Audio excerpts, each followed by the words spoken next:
So we will now start. We have 3 presentations today, all experts on solar thermal, and will tell us everything we need to know. You'll walk away also being experts. So first off, we have Valérie from Solar Heat Europe. She's managing director, and she will take us through kind of the European context that she works in. After that, we will have Christian Holter from Solid Solar Energy Systems, who will be giving us a history of solar thermal as well, so we can kind of look back as well as forward. And lastly, we'll have Guglielmo Cioni from TVP Solar as well, taking us through some really interesting case studies, so we can all see how it works in practice. Without further ado, would you like to share your screen, Valérie? Yes, good morning to you all, and thank you very much to the Coolheat Coalition and Seed Bankwatch for organizing this session. That's really appreciated, so thanks a lot. Let me share my screen. Here we are. Hopefully you can see it. Yeah. We can see it, and now I think it's going into presentation mode. Yes, but I think we can see the menu part rather than a full screen presentation. Let me Does, see. does anybody feel like they've changed the Zoom settings? Because I feel like it used to work seamlessly and everyone learned how it worked. And now every single time it decides to be temperamental. I've had this in many meetings. Okay. Is it better now? It's the same. It's It's the the same. same. Yeah. Okay, I'll stop sharing and I'll do it again then. Yeah. Let's do it again. It's the same again. You can see it just fine. Okay. We can see it. To be fair, Yeah. it is very legible, so it's all good. Yeah. Good. So, well, let's dive into the specificity of what solar heat can bring to decarbonize hot water and heating, and zooming on the specifics of district heating. Okay, so the sun is a very generous source of energy. You see here a recap of what we can gain in terms of energy from the sun and its application. So the very well known on the left is solar photovoltaic, so to generate power.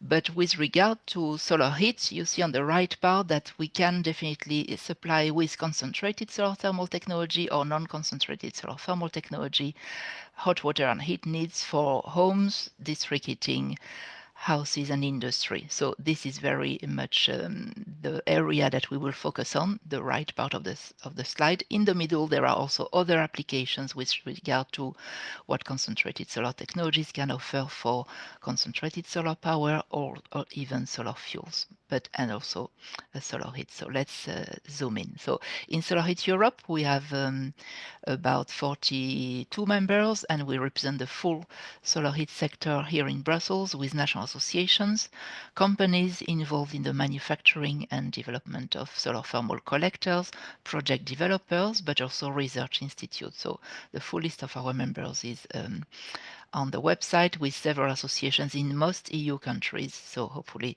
there is a place to go in your respective national countries.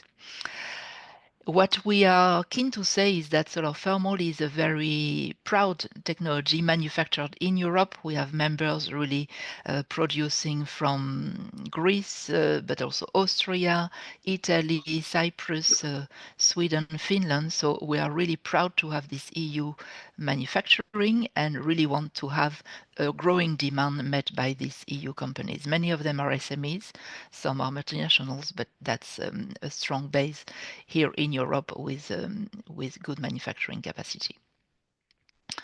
In terms of different collectors, which we have for solar heat, where there are non-concentrated technologies on the left and concentrated. So I'm sure our company representative will dive more in those, but there is the traditional flat plate, which can also follow the sun, also high vacuum flat plate, evacuated tube, which you see on the bottom left, and the hybrid technology, which does PVT, which is doing both solar heating and also electricity. That's the PVT technology. And then concentrated technology, they would go at higher temperatures, up to 400 degrees, and here they would need to follow the sun to really benefit from the sun energy. All of these technologies are subject to high standards, notably through the Solar Key Mark, which is really a standard certification of performance of the flat plate collectors and all concentrated, which is really demonstrating and proving the performance of the technology for the different customers. A quick slide on the fact that in terms of technology and raw materials used, it's quite a simple material. Solar thermal is some layers of often glass, the collector, some copper tubes, an aluminum frame, and so easily installable and dismantleable in terms of circularity. There is a strong circularity potential with really straightforward material. There is no rare earth component or hazardous material used on solar heat, so really high potential for circularity.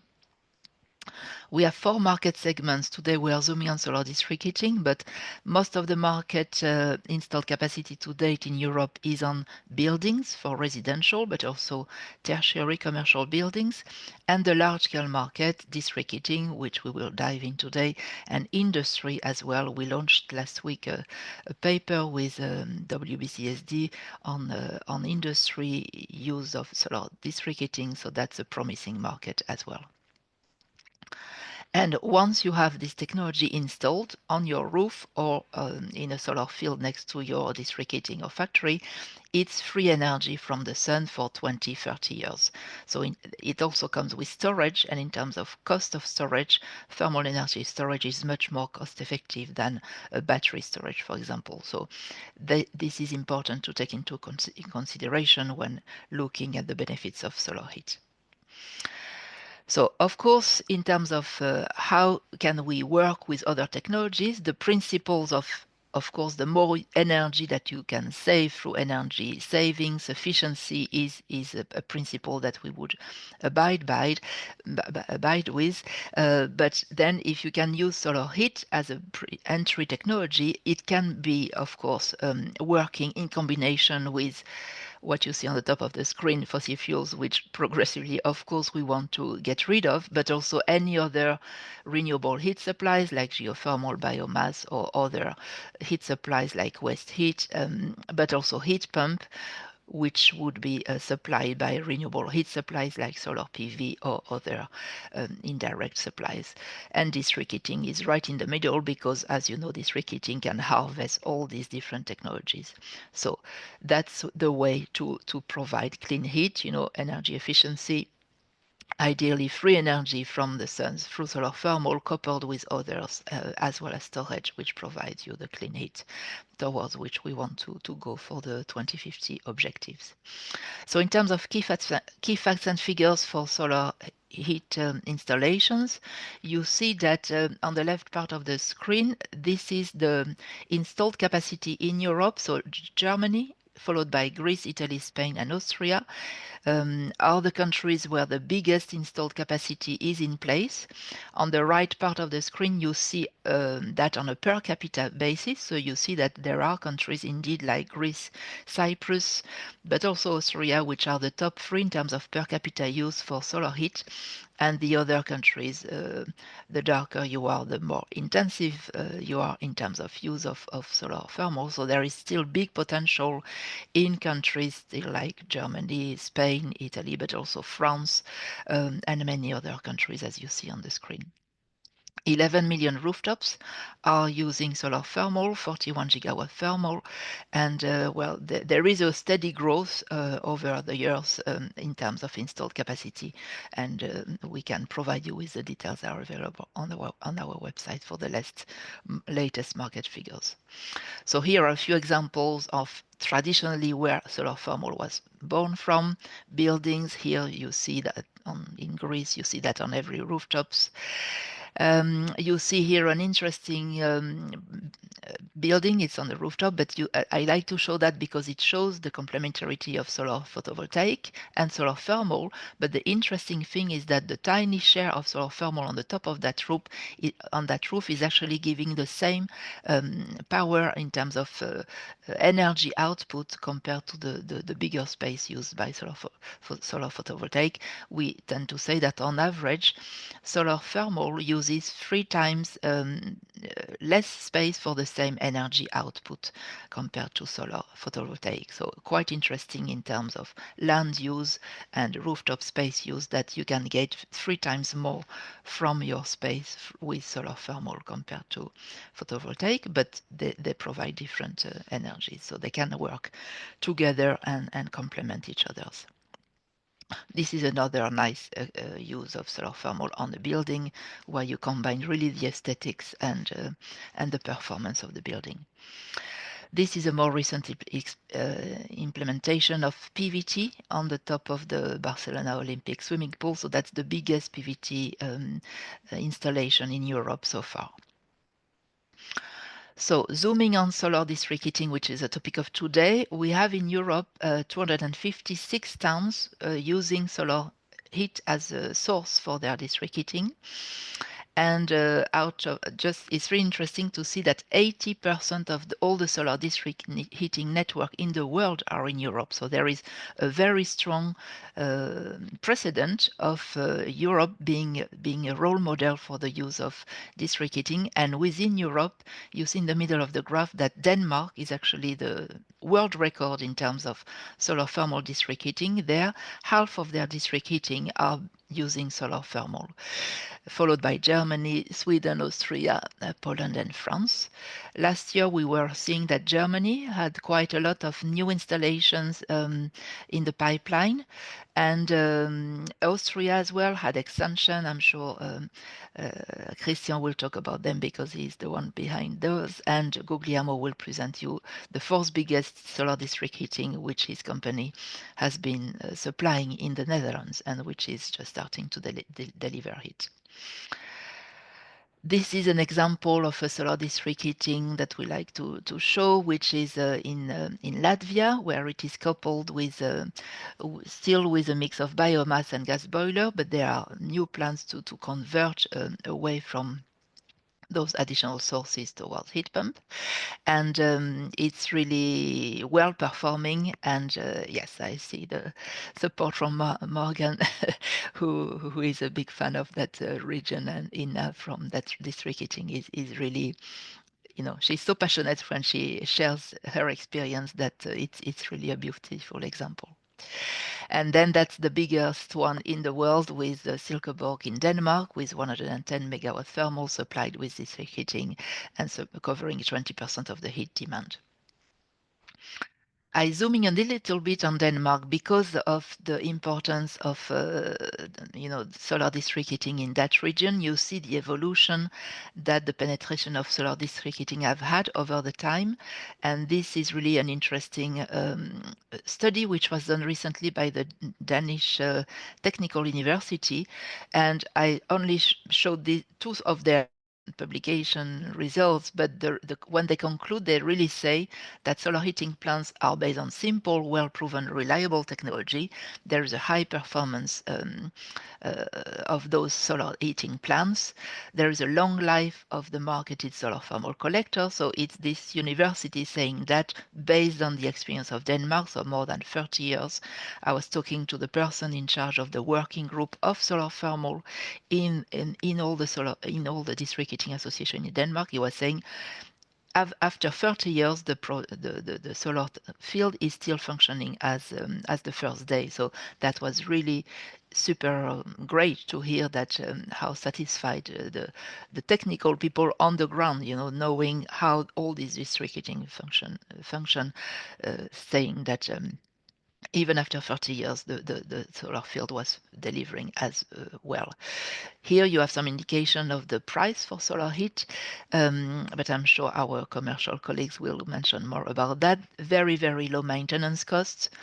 No expected solar heat costs. Obviously, it's a free source of energy and good interplay with the energy system coupled with the heat storage produced in Europe, as I said, and limited heat loss from solar collectors and high reduction of CO2 emissions. So this is really something that we hope we can capitalize on. I know that many delegations from Germany, France, and so are going to Denmark to really learn from their experience, and it's good to see how satisfied they are. In terms of needs in Europe, well, the situation varies a lot.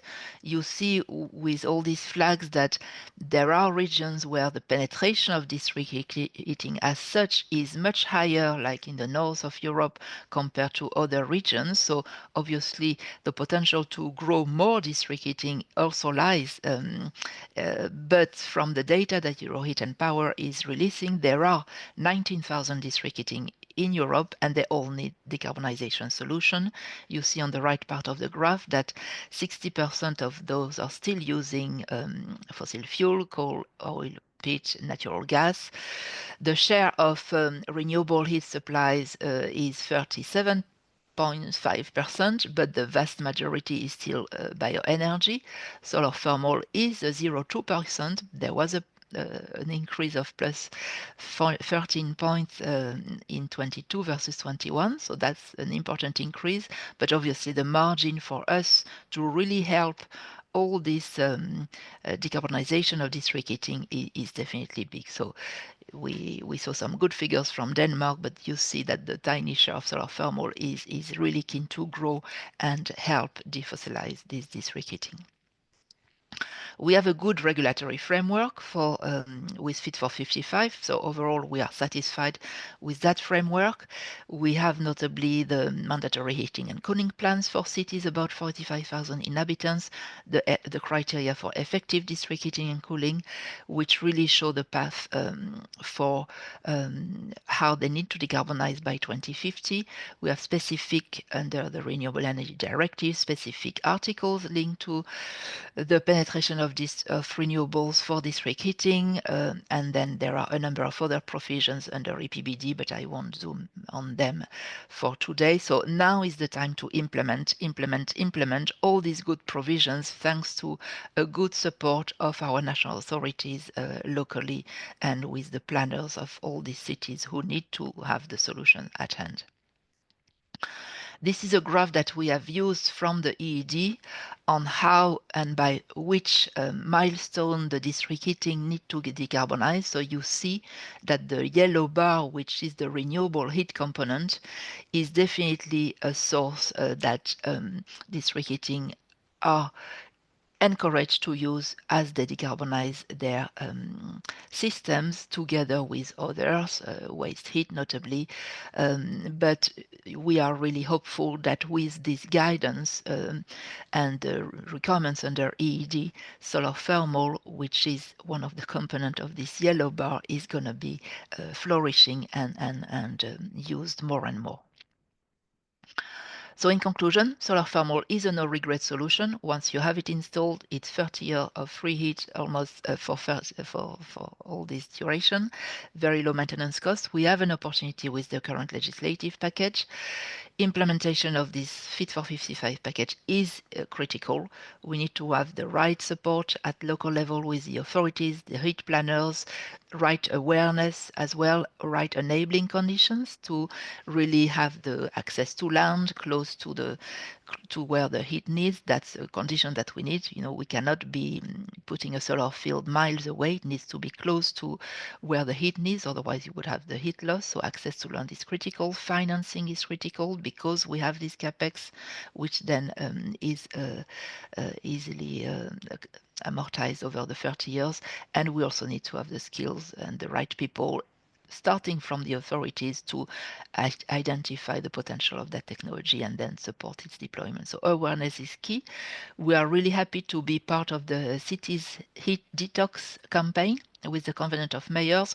We are the lemon part of the detox cocktail, so really great activities with Covenant of Mayors, happy to help the awareness and with today's webinar as well. So thanks again for this opportunity.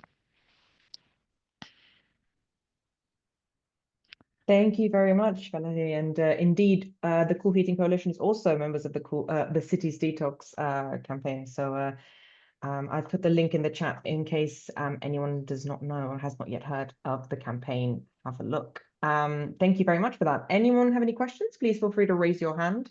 Of course, Marco, take it away. I was going to say, you know what, I have a question, but no, go for it, Marco. I have a very quick one, I promise. Thanks, Anna and Valérie. One question, of course, solar thermal is great, especially for water heating purposes. Do you have maybe segmentation on when those megawatt installed are going through space heating or are going to water heating if it's combined to other technology?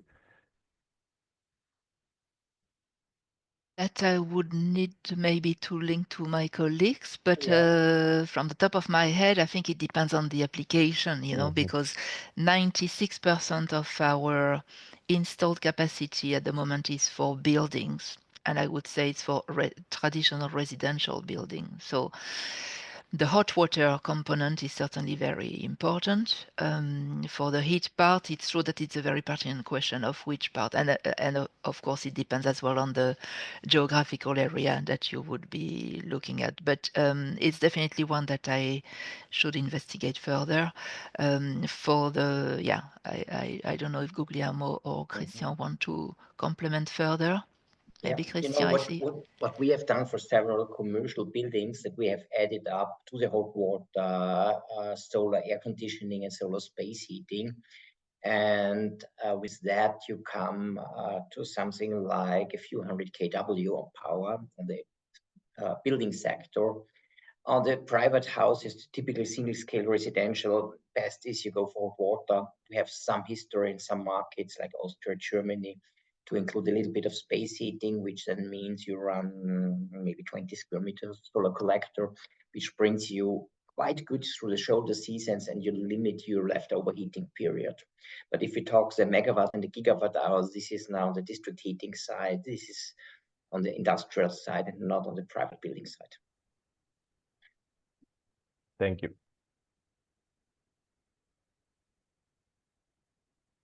Thank you very much. Anybody else with a question, feel free to raise your hand, or if not, I will put in a question to Valérie, and apparently it is my turn. On the skills point, because especially coming from a country that's very much a receiver of kind of just transition funds in a lot of areas that we're kind of looking at changing, probably the whole of society that was oriented on coal. On the skills point, do you have maybe perhaps a resource somewhere of the number of jobs that could be converted, so sort of the job potential across the years to come? Because I think that would be quite interesting as another argument, to raise awareness in a different way for solar thermal. So, well, on the skills, there is the people who are working in the factories, but there is also all the related value chain of the installers, notably for buildings, but also for the people in the bigger solar field for large scale installation. There is also the kind of engineering behind. There is the people in the authorities, in the municipalities who have this heat planning to do, all the kind of bureau d'études, we would say in France, design studios. So there is quite a lot of skills profile, if we can say so, and some we can also share with other technologies. When a bureau d'études is investigating the potential design of a future heat planning for a city, it would have different hats. So I think that there are different aspects. We are part of the large-scale partnership for skills with Solar Heat Europe, but indeed going more in the details of the share from solar thermal, which can be expanded. I need to retrieve it. There was a roadmap which was put some time ago where we would say, I need to retrieve the figure. I can't have it from the top of my head, but the potential is definitely there, and we want that manufacturing in Europe to continue to grow. So that's there is a lot of different components from manufacturing to installers. But thanks. Absolutely. No, absolutely. and definitely one important one for the competitiveness focus in the future. But we'll put a link to the roadmap in the notes afterwards following up. Tom, my colleague from the Cool Heating Coalition, go ahead.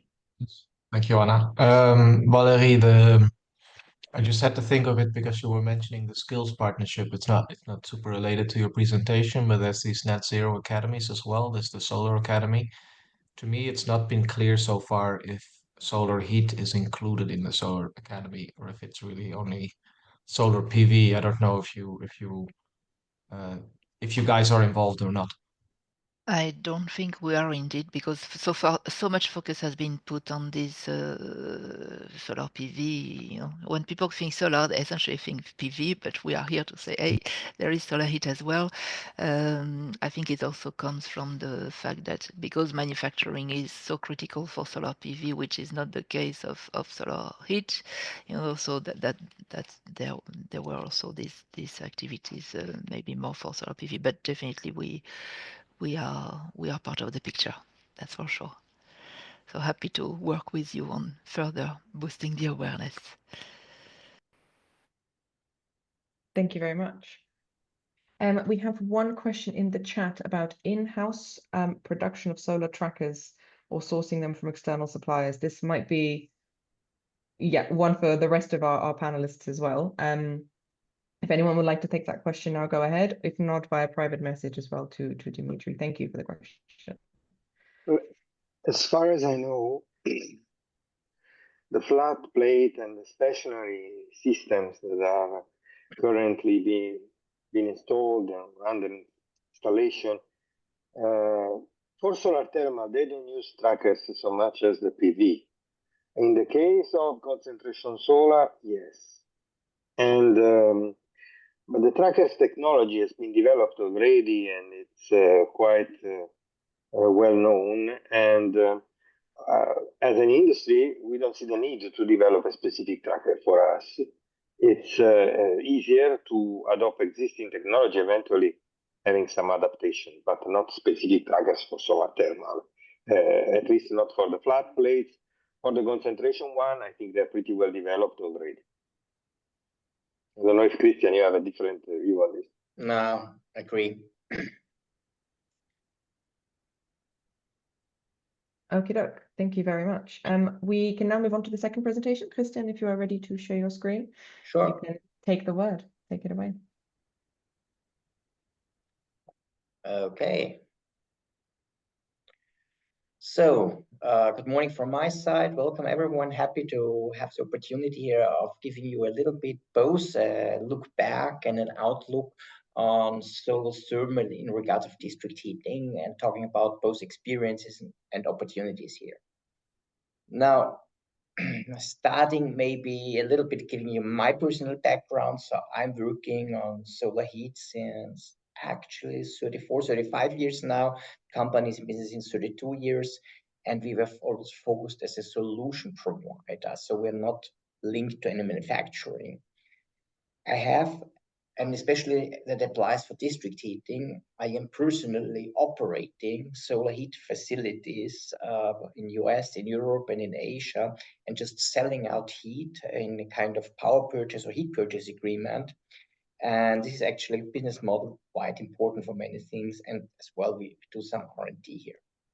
Now, starting here with something that we have a little bit redundancy to Valérie. I have 8 more facilities on this map, but we are quite well aligned. And you see solar heat is present in many European countries, some of them just at the beginning, but some of them, which are here the dark yellow, quite nicely spread. Now, when did it start? These are the oldest facilities in Europe we have here, and it has been surprisingly in the very high north of Europe. So the picture you see here is in Falkenberg, which is close to Gothenburg in Sweden. And at the right side, you see a list of early plants in Denmark. This business started up 35 years back in the scale of low megawatt power.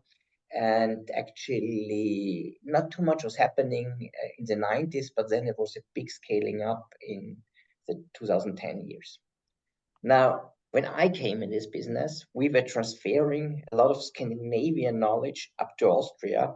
And here's a pain of the district heating companies was many in the small villages ran biomass boilers to get out of fossil fuels for space heating. But in summer, the load was very low. The biomass boiler had a hard time of operating here efficiently because they were simply oversized for this point of operation. So the target was shutting down those boilers. And we started here with first installations with on-roof mounted collectors and a lot of personal hands-on experience at the time.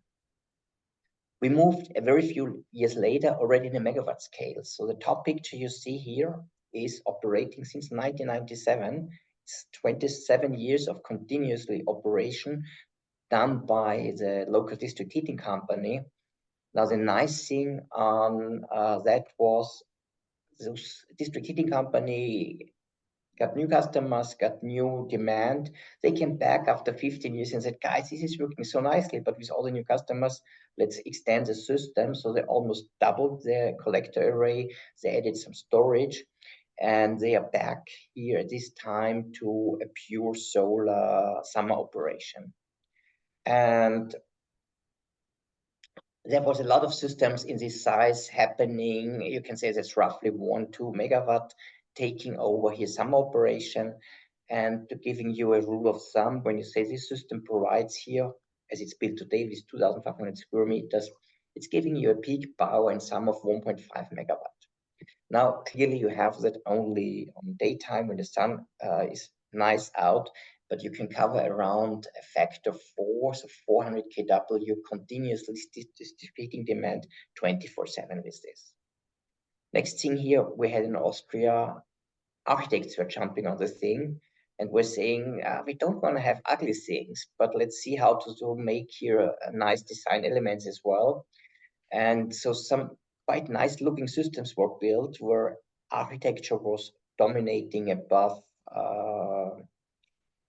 the function. Nevertheless, it gave a lot of even more attention to say we need to move solar into district heating.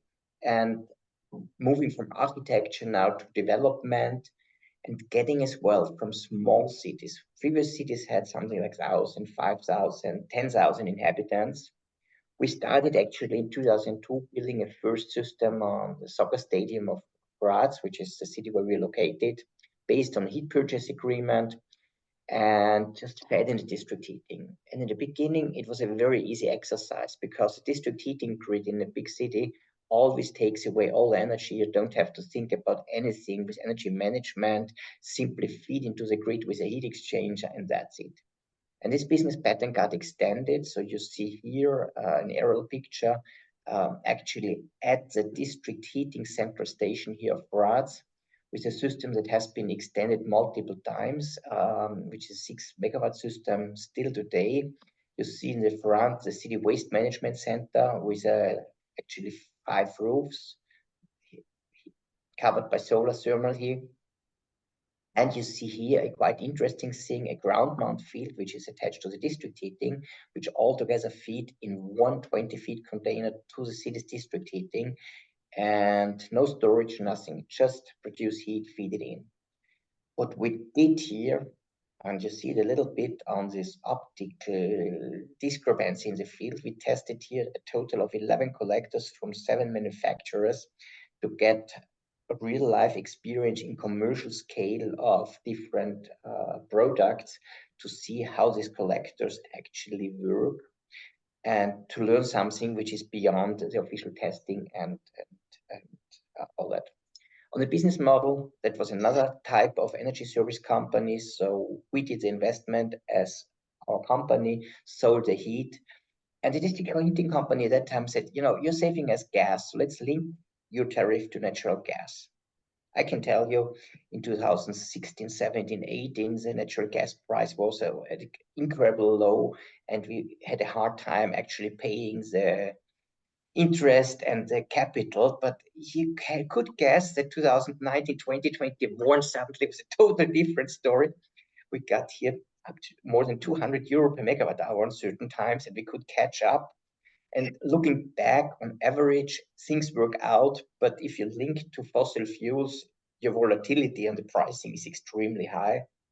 So our recommendation, and we do that with all private contracts today, is we link our pricing to consumer price index, because solar is very predictable. We have a one-time investment, we have some O&M, and we don't have to juggle around getting ourselves in the game of international volatility on energy pricing. Well, looking at the international setting, and Valérie has shown the facility in Silkeborg, which is still the largest one, taking that as a reference and looking what is the difference if we would move the same system to other places. So in Austria, we have more solar radiation, Serbia even more, and you see the solar leverage costs of heat actually decline a lot depending on the climate where we go. For sure, the other parts to consider. In Seville, you don't have a district heating network and you have much less heating load, so you need to look a little bit at the balance of everything. But on that map, you see Graz, which actually has significant district heating. You see Belgrade, the same thing happening, and visibility is happening there. And there are actually some district heating systems as well in northern Spain. There are district heating systems in northern Italy. So these high solar radiation countries do have a potential. It's just you have a little bit of shift with a shorter heating period, but hot water is required 24/7. Still, this original setting always provided summer heat. So we never ever in these systems were saying we give a significant contribution for winter. In summer, yes, with storages, we could cover 100% in a sunny period, but the pain of the district heating companies is the winter situation. And that was really then accelerated in the gas crisis. People said, it's nice when you give us summer heat, but that's not solving our pain points and our headache. And this is why I want to shift over here to the big solar concept, where we have the solar heat connected and put in a seasonal storage. So in summer, we produce significant surplus, but then we supply in the shoulder season, in the winter season. And here the typical combination is having solar as a primary source, having a heat pump supporting the system, and then running really for winter demand. Giving you the same a little bit in a graphic setting. In yellow, you see here the contribution of solar. This summer surplus is put in a storage tank, and then you use that in the shoulder season, and you cut down a lot of the fossil fuel demand, which biomass, whatever is needed here, you cut down a lot of the fuel burning you have. Now, this has a big development as we talk in Europe, in many systems ongoing, both in construction and engineering, but it is already something existing. We have 5 or 6 systems like that in Denmark. You see here one in Voyens, where in the back you see the storage during construction, not yet filled. So this is then filled with water, heated up during summertime and emptied. The heat is taken out in wintertime. You see in the front the collectors here, and that system was designed to deliver around 50% of Voyens' heat demand, which is an equivalent of 35 gigawatt hours per year. The same thing applies in very exposed climates as well in Tibet. So this is actually the highest solar system I have ever seen. It's almost 5,000 meters above sea level. Same concept, solar collector, seasonal storage, a small electric boiler as a redundant source. And there it's so sunny in winter that you have real life experience after 6 years of operation that the sun is heating around 90% of the yearly demand. So the additional of the electric is just at the end of the day around 10, 12, 8%, a little bit depending on how the weather specifically is in the heating season. And this concept has been established first in small, medium cities. You see here a 15 megawatt solar field. Voyens was a little bit bigger, but that's now moving to big cities.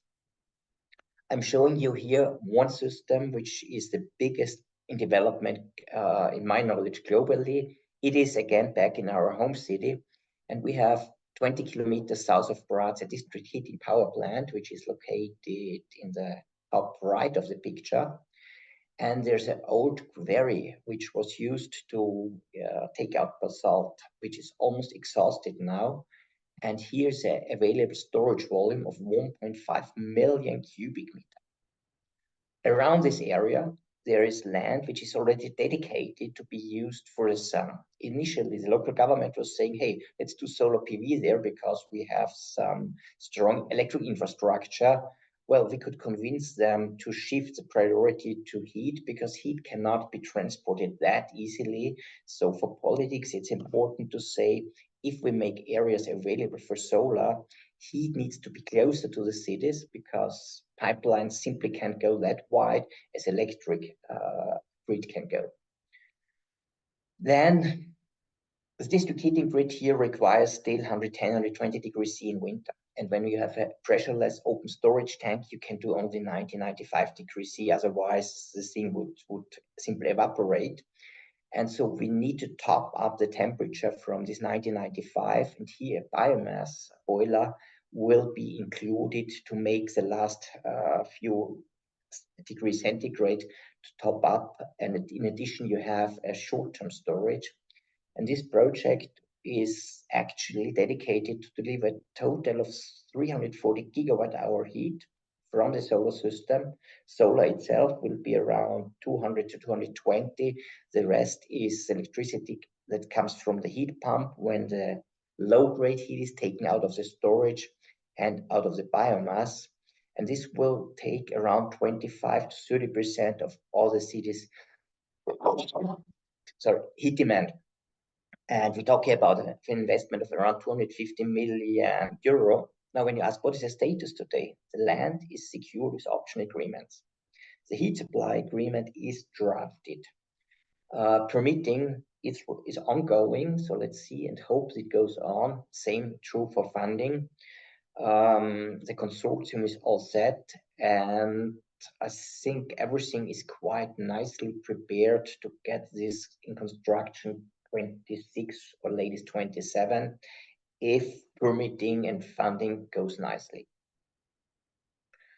This is a drone picture from the current quarry, how it looks. So this in principle, this is an existing hole which is watertight. The only water you see here comes in by the rain, and that will be filled up with water, will be covered with some insulation on the top. And actually it will harm no one because you just fill up an existing hole in the ground where all this basalt has been taken out in the last 50 years. But this does not only apply for Central Europe. It applies for the Western Balkans. And as we talk in Pristina, there's a big project ongoing. It's just in preparation for tendering and procurement. But there have been studies as well for other cities on the Western Balkan. So I line out here a quite interesting pattern behind that. The European Investment Bank requested a study to work out for 8 cities in Kosovo to find the best carbon-free scenario for future heat. Today, those cities have no central heat. They have individual electric heating. Some of them have wood stoves. And the challenge was, what is the best way with the lowest levelized cost of heat? And I was part of elaborating that study. We worked through everything: decentral heat pumps, decentral boilers, central systems with all type of fuels, with solar PV, with fuel cells, with cogeneration involved. And to my personal surprise, it went to a quite strong solar scenario. The lowest levelized cost of heat we achieved with 85% of solar fraction, supported just by a heat pump taking the remaining 15%, and the heat pump is taking the low part of the storage, which still has 40 degrees C, 30 degrees C, a source to top it up to the district heating supply. And when I approached this project initially, I thought it might be something like we have in Denmark, 50% biomass, 50% solar.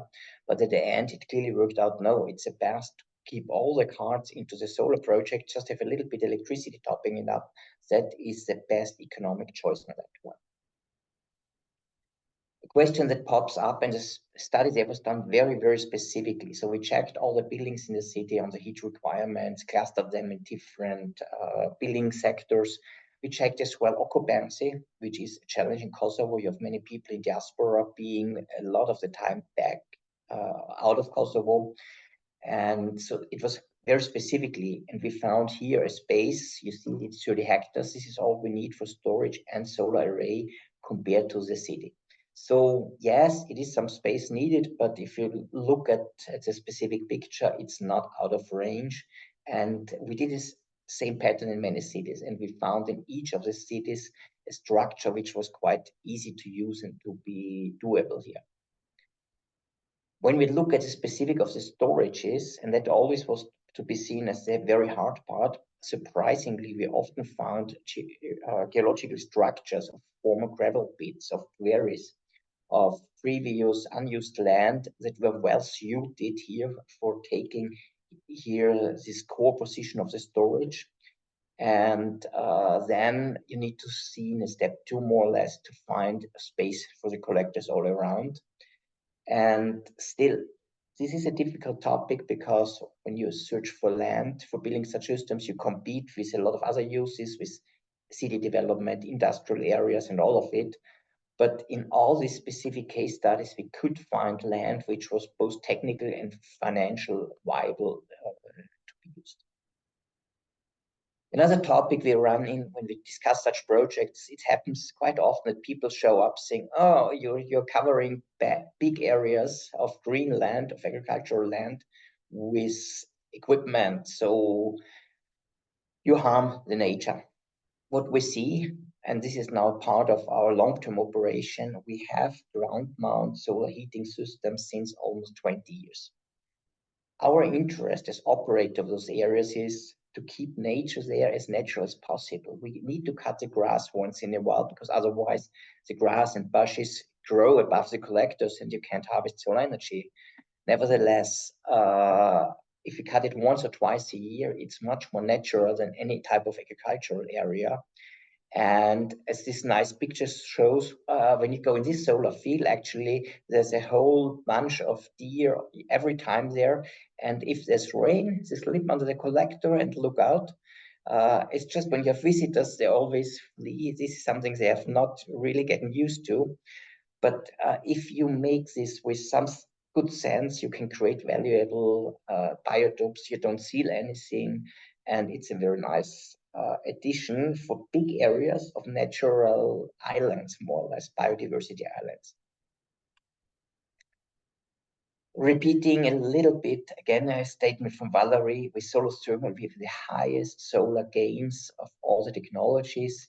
These specific numbers are true here for Denmark. The more you move south and the lower temperatures in district heating are, the better the ratio becomes for solar. And if we are compared with biomass, it's a huge difference. It's really a factor of around 30 between what you can harvest on energy on 1 hectare with solar compared to what you can harvest on biomass. Last slide. I think smart cities should use much more solar energy. It helps to meet climate targets. It increases energy security.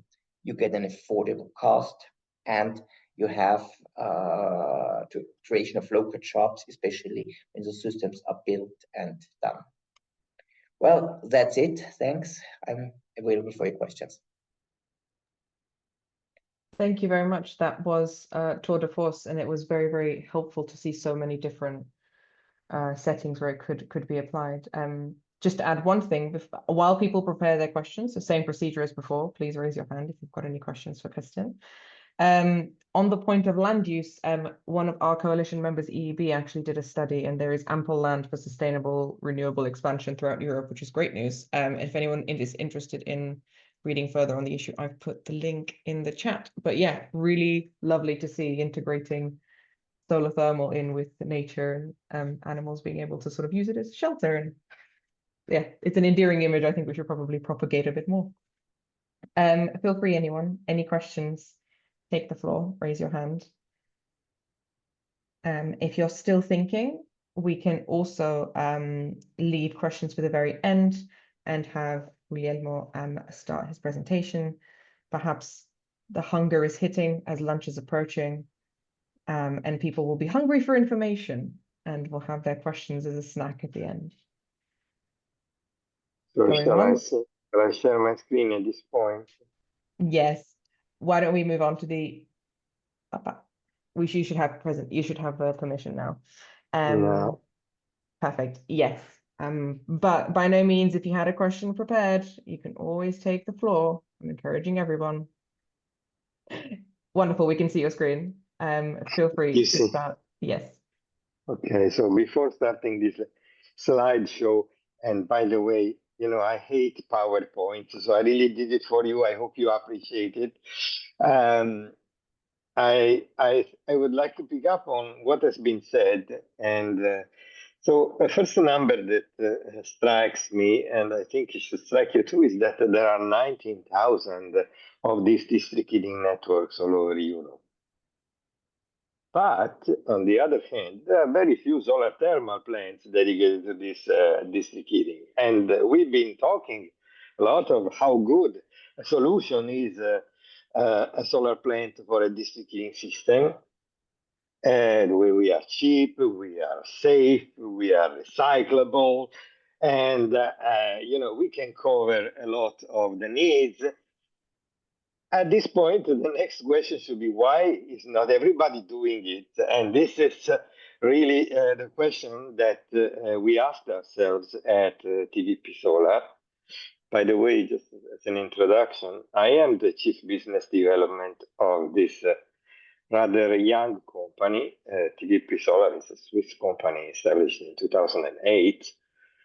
But in this decade or so, we have fully developed a new type of solar thermal collector, which is the one you're seeing on the screen. And this is a flat plate with high vacuum as internal insulation. This brings the performance higher and represents an opportunity, in particular, to develop new district heating systems. And so why is not everybody doing? We asked ourselves this question. And I guess the answer is that aside from all the benefits and you know, support that you can give to the energy transition, every solar plant must also be seen as an investment. And investors, they like 2-3 things. First of all, is returns.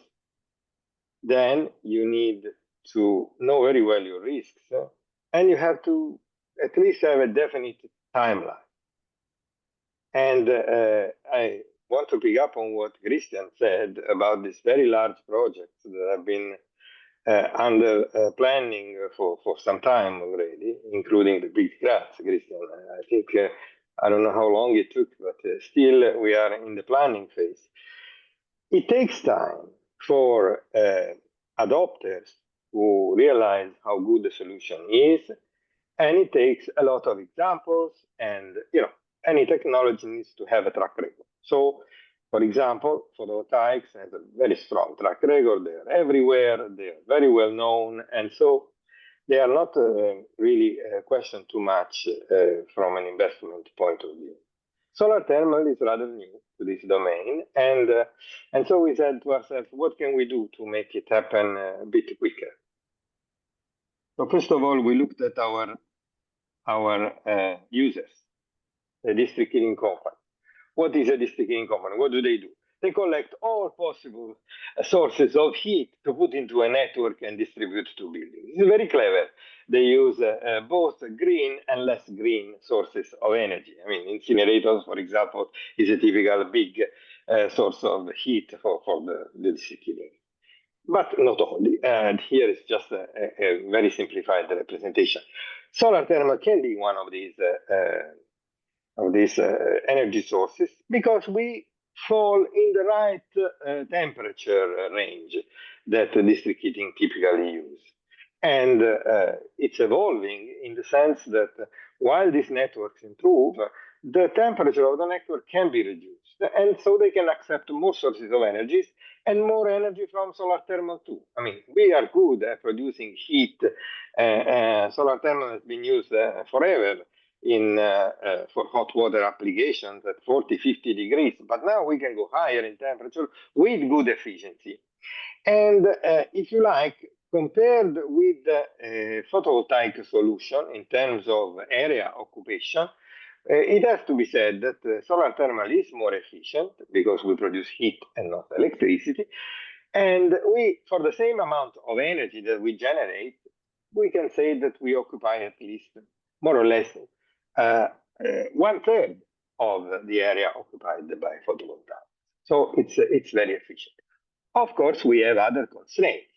For example, to transport heat even into the network, we cannot be too far away.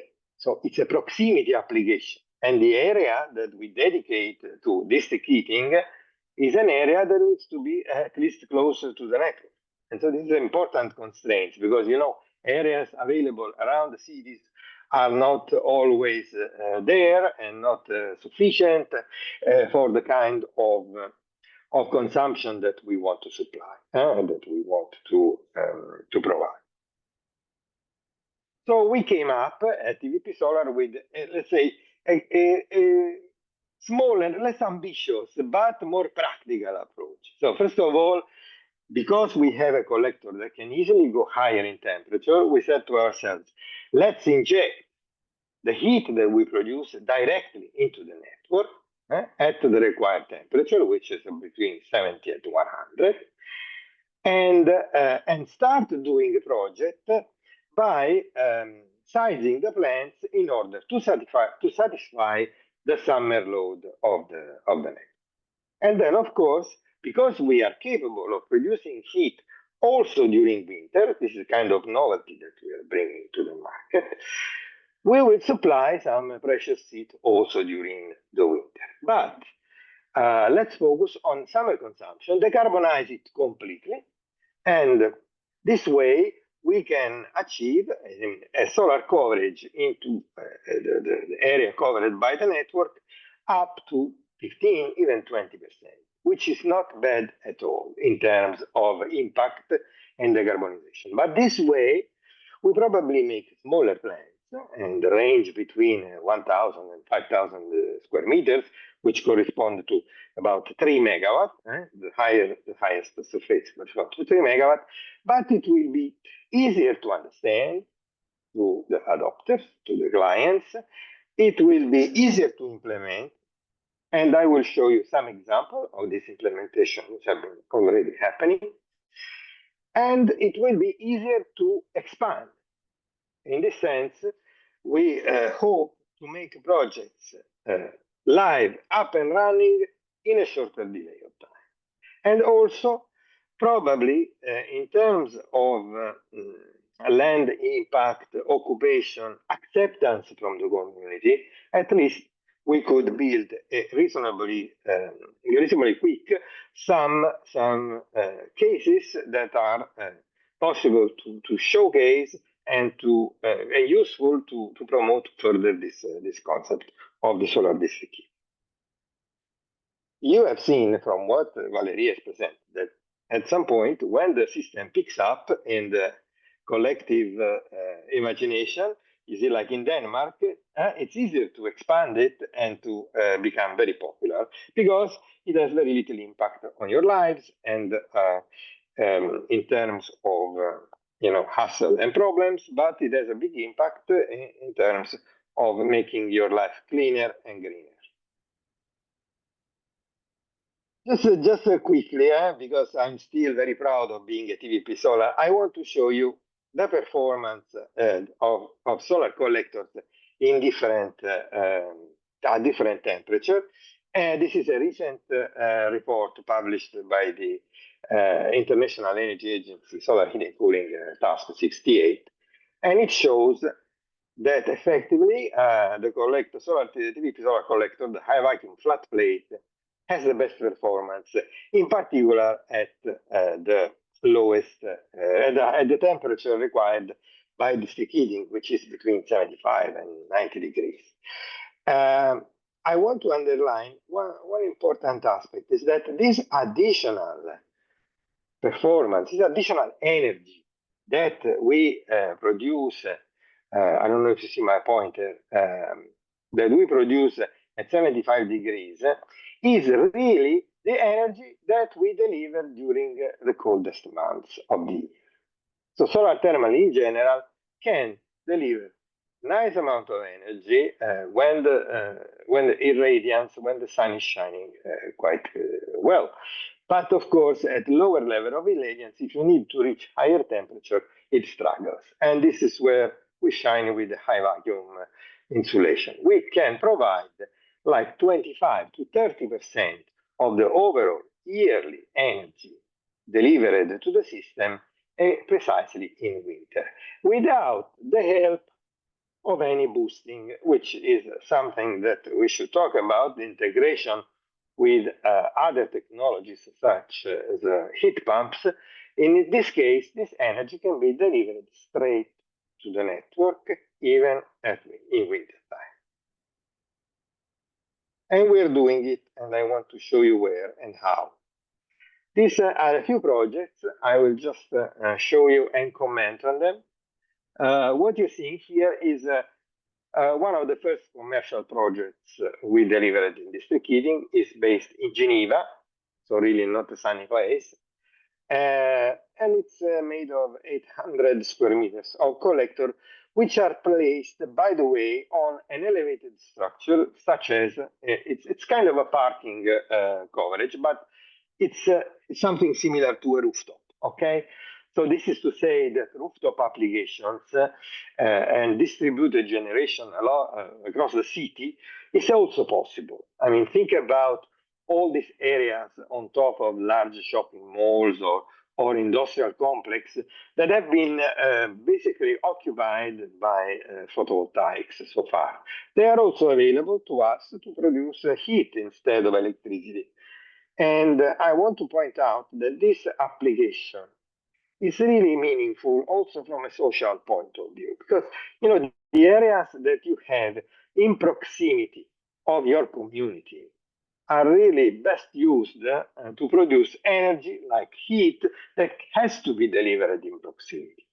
And while on the other hand, photovoltaic panels are just throwing energy to a grid being used who knows where. Basically, this is a way to dedicate our precious available surface to something that can serve the local community. And this is what happened in Geneva. Our system has been up and running for 4 years now, and it has been delivering exactly what required. I mean, the measured energy delivery at 80 degrees has been exactly matching whatever was expected. There is this picture of the panels covered in snow. This was early in the morning.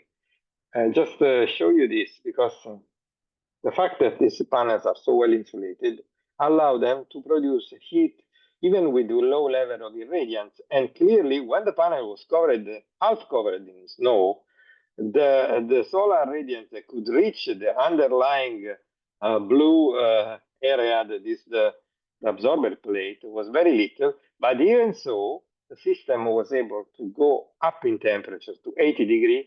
And after 2 hours, basically, all the snow was melted and the system was working properly.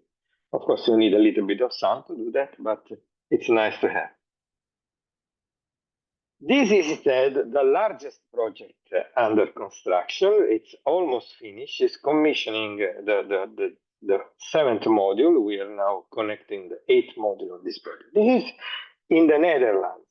So Netherlands, believe me, is the least sunny place you can imagine. I mean, it has been raining for 1 year now where we were building this solar plant.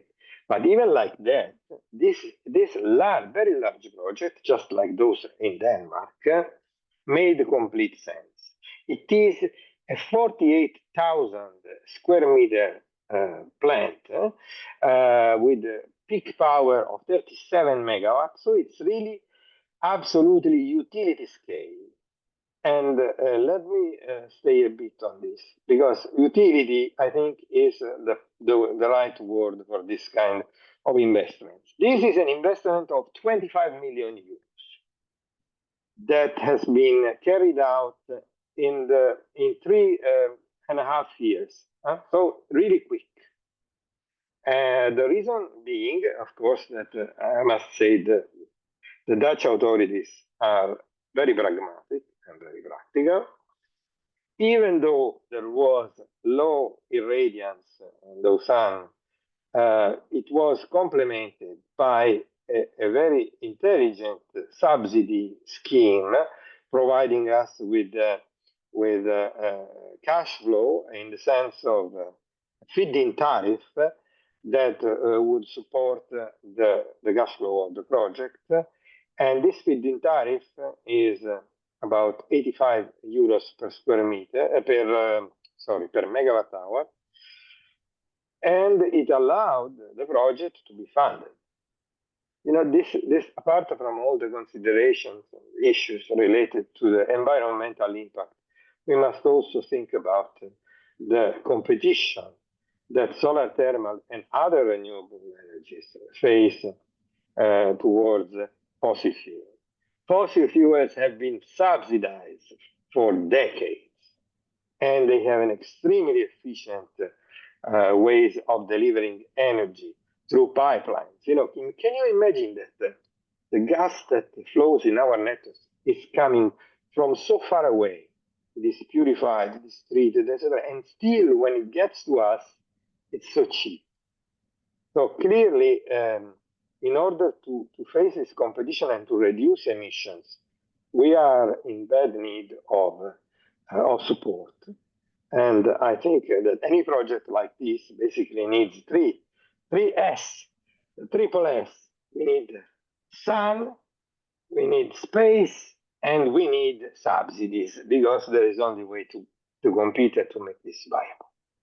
So this project will deliver 25 gigawatt hours of energy per year. It has already started delivering energy since a few months. Even in winter, we are delivering heat at 80 degrees, and it has been sized in order to provide to the city of Groningen about 25% of all the yearly consumption of the households that are connected to the network. You were talking about 10,000 households. So it's an impact project, by all means. Clearly, it requires capital investment and land. And I will just show you, you see the pictures here. This picture has been taken while it was under construction. I have no more recent pictures. But I want to show you the land that we have occupied. You see, this is the very early phases of construction. It is a big piece of land. We're talking 12 hectares. And we were lucky enough to have it really close to the heating central of the district heating. These conditions are not easy to find. I mean, Christian Holter was presenting before the case for the Graz big solar. You need to build a pipeline to go and meet the district heating network. Sometimes this is the biggest hurdle to use land in district heating projects, because they are not, the available land is not close to the central, and building an underground pipeline to draw the heat from the solar thermal plant to the actual connection point is an investment that most of the time nobody wants to engage with, because it has no returns. So in this particular case, and this is the environmental impact. Sorry. Is anybody asking a question? Because I don't see you. I'm just looking. Potentially someone has forgotten to mute themselves. I'll have a look and never see. mind. So this land that you see here is really reclaimed.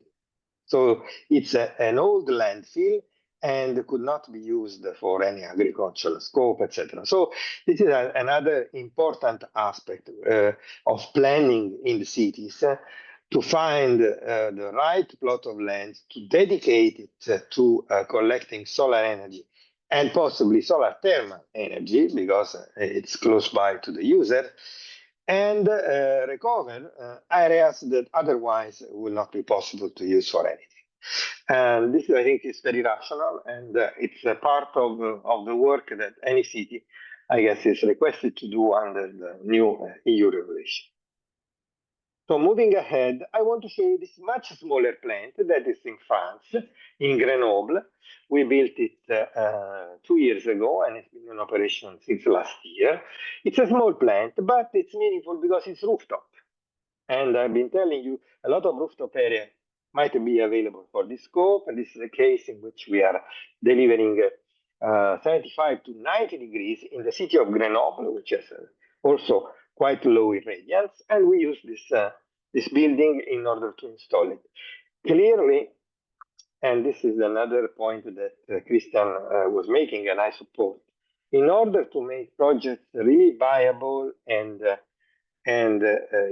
business viable and cheap to produce energy, we need scale.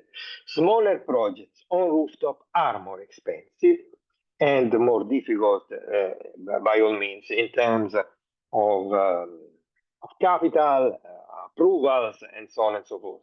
But they're worth it if we establish, say, we bundle them and we make them a clear strategy for the city to occupy the rooftops and deliver heat. This plant is also up and running. It's small, but still has an impact in terms of CO2 reduction. This is another case. We built it and we commissioned it a few months ago in Germany. So you see a lot is going on very, very recently. This is a 6,000 square meter of collector with 1,000 cubic meter of storage. I didn't mention the storage before, but basically every district heating plant, solar district heating plant, is equipped with storage, and this is in order to maximize the impact during the summer. We want to possibly go 24 hours a day providing heat to the network during the summertime. So also in the case of the big projects of Groningen, we have a 6,000 cubic meter daily storage, not seasonal like the ones that Christian was presenting. This is just to accumulate the heat during the day and deliver it overnight. So in this case, smaller size project, this one is 4.5 megawatt, will need 1,000 cubic meter. The larger one was 6,000 cubic meter. Talking about storage, the seasonal storage is clearly the go-to solution if we want to maximize really the impact and potentially go closer to 50% or more of solar coverage over the year.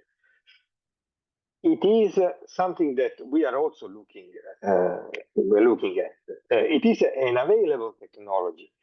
The issue is that it requires probably more time to develop, more area, because the storage actually occupies a lot of area, and a lot of investment too.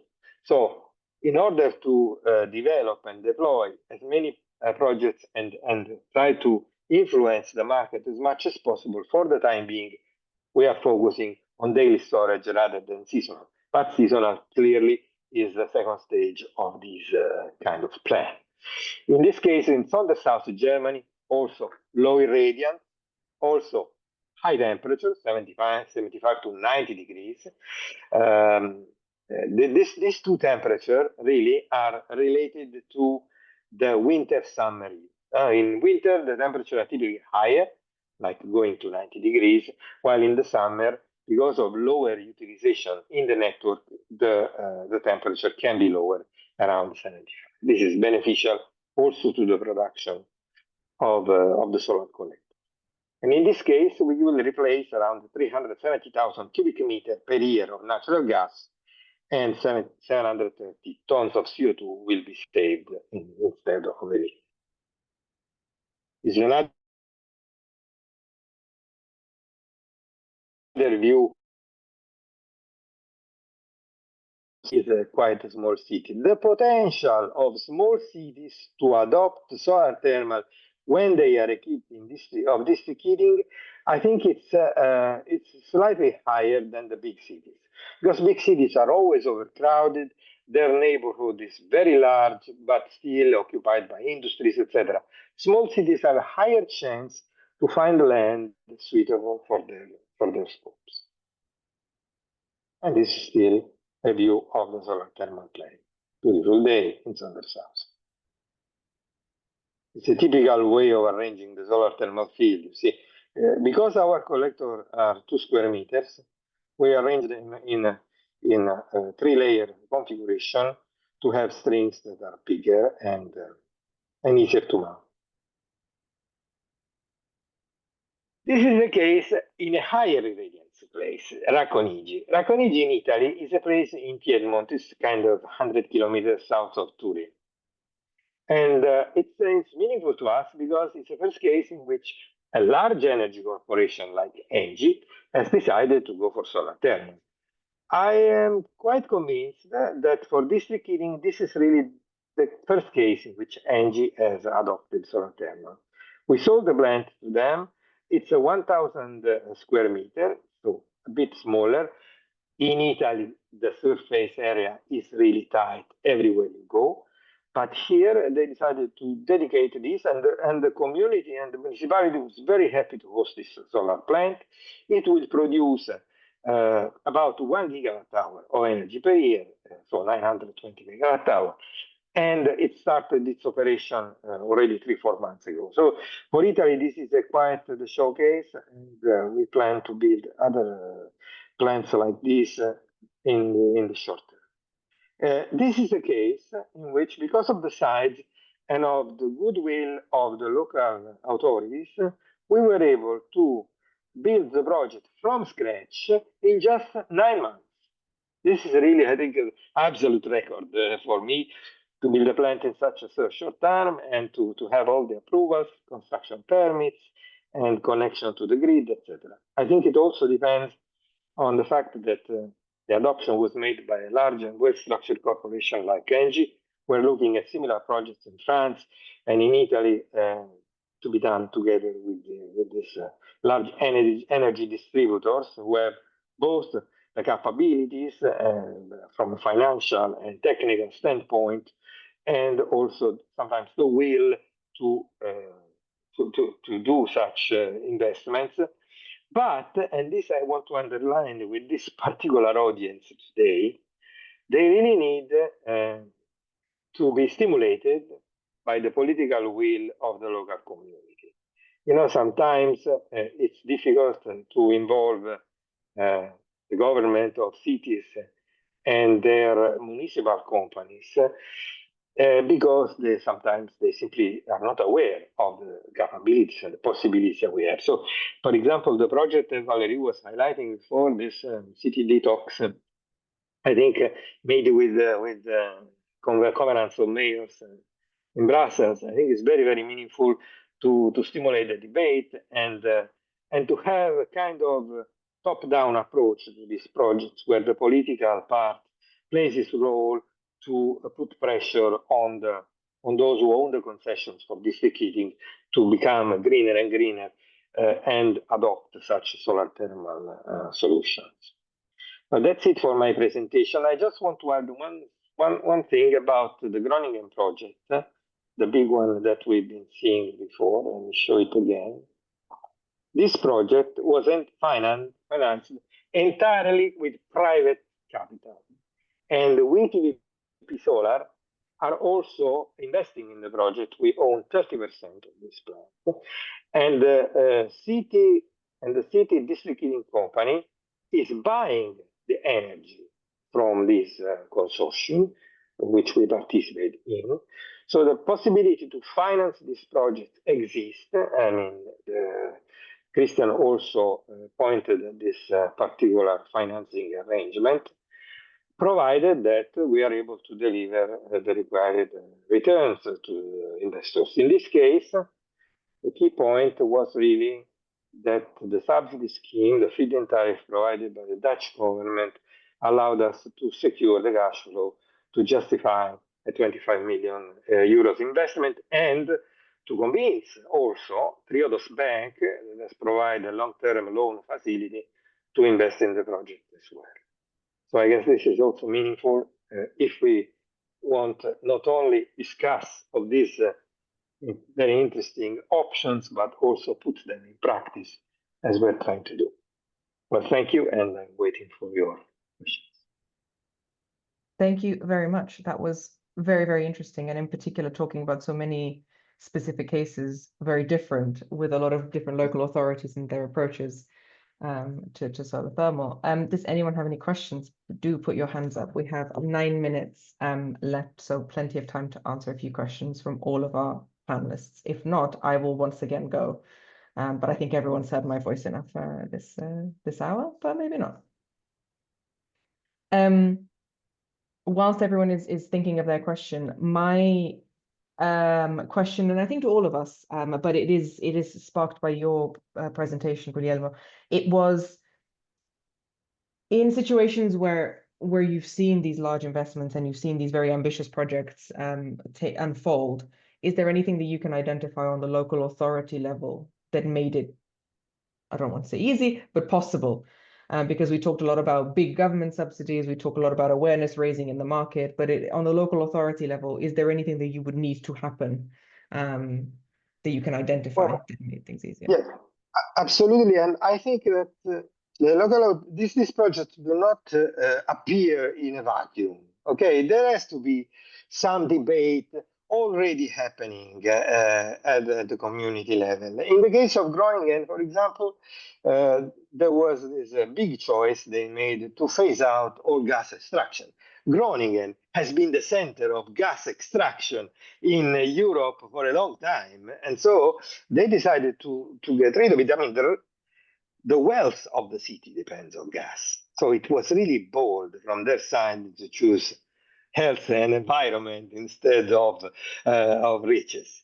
In the case of a small city like Racconigi, they also were very intrigued by the fact that this is a countryside place, and you know, in the Lange area, land is very precious, and they do the Barolo wine and the beautiful and the land is really the hometown of beautiful food, and so to have a green their heat consumption was something that they had in mind already. So I suppose that rather than trying to convince communities that are still reluctant or stocked with some economic issues, we should really leverage on what is happening already. So a lot of work needs to be done in research before putting our energies into developing projects. I think the same goes for Graz, as Christian was saying before. So I really believe that the community involvement is the first step to take. And sometimes this happened already. It's just a matter of knowing who's doing what and who has in mind what. Yeah, that is interesting. If anyone else wants to come in from our panel, feel free if you would like to comment. Yes, I've overwhelmed everybody with information. Sorry.